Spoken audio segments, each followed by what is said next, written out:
আলাইকুম। আবার আসলাম এখানে।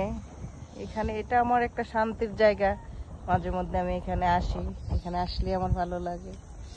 এই যে ক্ষেতগুলি, ডুবা নালা ক্ষেত, সব ক্ষেতগুলি ভরে ফেলতেছে, আর ডুবা নালা ক্ষেত থাকবে না। এই যে ক্ষেতের মাঝে মাঝে বাড়ি হচ্ছে, এটাও শহরের মতোই হয়ে যাবে এই অবস্থা।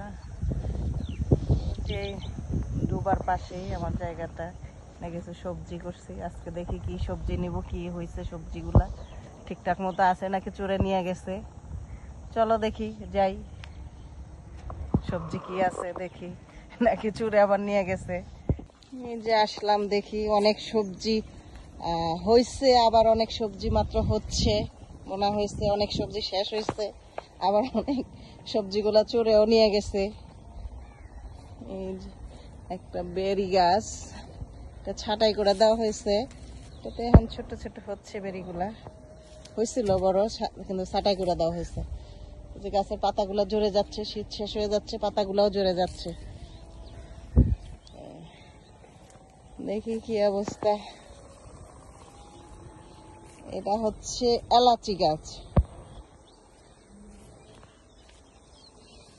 হচ্ছে সফেদা গাছ। মূলা খেতে ফুল ফুটছে। আর এটা হচ্ছে লাউ গাছ, লাউ ক্ষেত। পুঁই শাকের বিচিও মাশাআল্লাহ অনেক বিচি হয়েছে।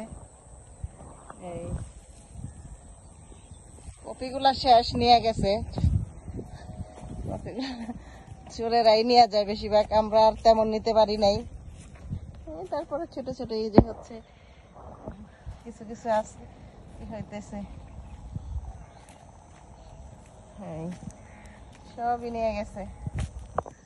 এই জায়গাটা অনেক কষ্টের ফল আমার, সারা জীবনের কষ্ট করে এই জায়গাটা আমি কিনছি। এই জায়গাটা কেনার সময় আমি আমার হাজব্যান্ড থেকে এবং আমার ছেলে বা আমার বাবার থেকে কারো কাছ থেকে আমি 2টা টাকা নিই নি।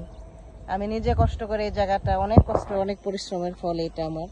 ইনশাল্লাহ দেখি আল্লাহ যদি হাত বাঁচায় রাখে, সব কিছু সহি সালামত রাখে, ইনশাল্লাহ এক সময় এখানে বাড়ি করে এখানেই চলে আসব।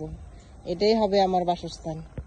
বিচিগুলা নেব, ঠিক হইতে পারি না, অনেক বেশি হয়েছে, কিন্তু এগুলো উঠানোটাই অনেক কষ্ট। কেমনে কেমনে উঠাবো দেখি, আস্তে আস্তে উঠাইছি এই আর কি।